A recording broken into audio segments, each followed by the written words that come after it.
Votre sensibilité à l'opéra est connue. Le tragique semble constituer l'un des ressorts majeurs de l'opéra.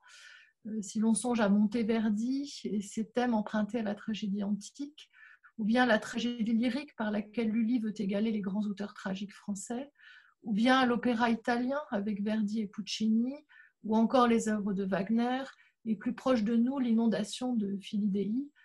Comment comprendre la prégnance du tragique dans cet art vocal ? Le tragique dans l'opéra, il est aussi,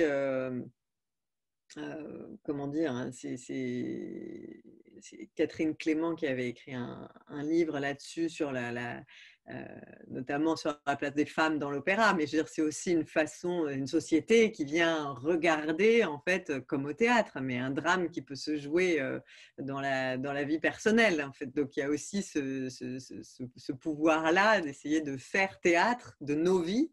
Et quand on écoute une sonate de Beethoven ou un quatuor, c'est pas tout à fait la même chose. Je pense qu'on n'a pas tout à fait la même lecture que quand on se retrouve face à des personnages, à des incarnations, à des mots. Donc je pense que il y a plein de dimensions dans le fait de partager un moment comme ça d'art vivant ou de musique. Mais c'est vrai que l'opéra, avec cette espèce d'art total et le théâtre qui est quand même au cœur aussi vraiment du processus dramaturgique, ça donne une dimension au tragique qui est peut-être encore plus immédiatement lisible et à laquelle on s'identifie peut-être davantage. Après, on va aller écouter, je ne sais pas, un quatuor de Janacek qui va vous retourner le ventre parce que vous sentez que c'est absolument déchirant, que c'est magnifique. Mais c'est moins immédiat que quand on écoute Madame Butterfly, quoi. Là, on se dit, bon, ben, on est cueilli directement par le désamour, par le suicide, par l'attente qui est comme ça en chair et en os devant nous. Donc l'incarnation, je pense, est quand même très forte. Mais je pense que le mot, quoi, est vraiment aussi la clé de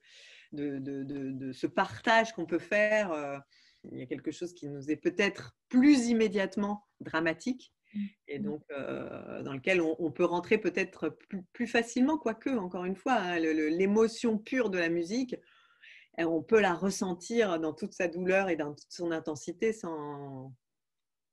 de façon aussi, mais absolument spontanée, quoi. Ça ne nécessite pas de prérequis, ça, moi, j'en suis intimement persuadée. Ce que vous dites sur le contraste avec les mots, au fond, je pensais, enfin sur les mots, je pensais à, m'est venu en tête le cœur à bouche fermée dans Madame Butterfly, et au fond qui prend un relief absolument incroyable, justement parce qu'il vient trancher peut-être avec les mots et donc, est-ce que les mots, au fond, l'intensité mélodique de la pièce va donner un relief très particulier à ce moment assez fugace finalement dans la pièce, Oui, et qui ouais, prend une intensité extraordinaire. Enfin, oui.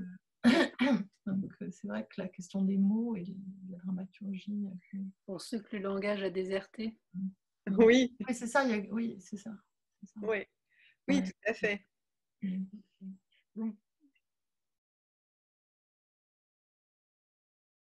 Il faut du silence pour qu'il y ait de la musique. Oui, et puis je pense qu'il faut qu'il y ait du silence pour que les choses se disent. Ça, c'est pas à vous, je vais le dire. Mais je pense que c'est quand même très important et c'est pas facile. Et en fait, enfin, je dis c'est pas facile. Je me rends bien compte.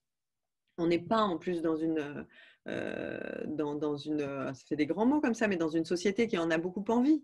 Quand on écoute les médias, en 2 secondes, on est coupé, en 2 secondes, on veut. Et je trouve qu'on est beaucoup dans un journalisme très souvent où l'intervieweur a déjà en lui la réponse à sa question. Et en fait, tant que l'autre n'aura pas répondu comme l'intervieweur l'entend, il continuera à poser sa question. Ce que moi, je trouve insupportable. Et moi, c'est vrai que j'adore, même si en fait, dans les grands entretiens, comme on a souvent quand même beaucoup travaillé et préparé, moi, vous me demandiez au début s'il y avait des surprises. Et évidemment qu'il y en a, mais il y en a aussi beaucoup où je sais exactement ce qu'on va me répondre.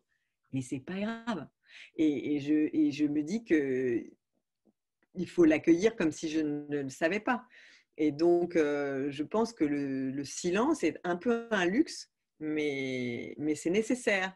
Et quand on arrive à le demander, si je puis dire, en creux au bon moment, c'est souvent une possibilité de voir une pensée s'épanouir, aller plus loin. En fait, c'est s'autoriser à se mettre un peu en danger. Et je pense que c'est essentiel. Vous me parliez à un moment d'ailleurs de cette idée d'être en danger et de se risquer. Et je pense que la personne qui répond risque, mais la personne qui pose les questions risque aussi. Mais je pense que souvent aussi, si ça marche, c'est aussi parce que la personne a senti qu'il y avait une résonance, quoi, qu'il y avait la place pour discuter, pour parler, pour essayer de parler ensemble. Et c'est en ça que je rejoins cette idée de musique de chambre, c'est vraiment de s'écouter et de se dire, voilà, on va faire ensemble quoi, de la musique, mais je ne vais pas imposer mon tempo et je vais plutôt épouser le sien. Et voilà, tout en même temps, évidemment, en menant la barque, parce qu'il faut arriver à ses fins, mais les fins sont rarement celles qui étaient l'idée du départ. Hein, donc, c'est ça qui est chouette aussi. C'est vraiment un voyage où on n'arrive pas forcément là où on pensait, mais voilà, je pense qu'en tout ça, ça, ce sont des choses qui, pour moi, sont très importantes, quoi. L'écoute, le silence, et la porosité ouais, d'être vraiment avec l'autre. C'est vraiment quelque chose où j'ai l'impression qu'il faut faire une espèce de zone de confort, quoi, de plein droit. Voilà, c'est un peu ça que je sens.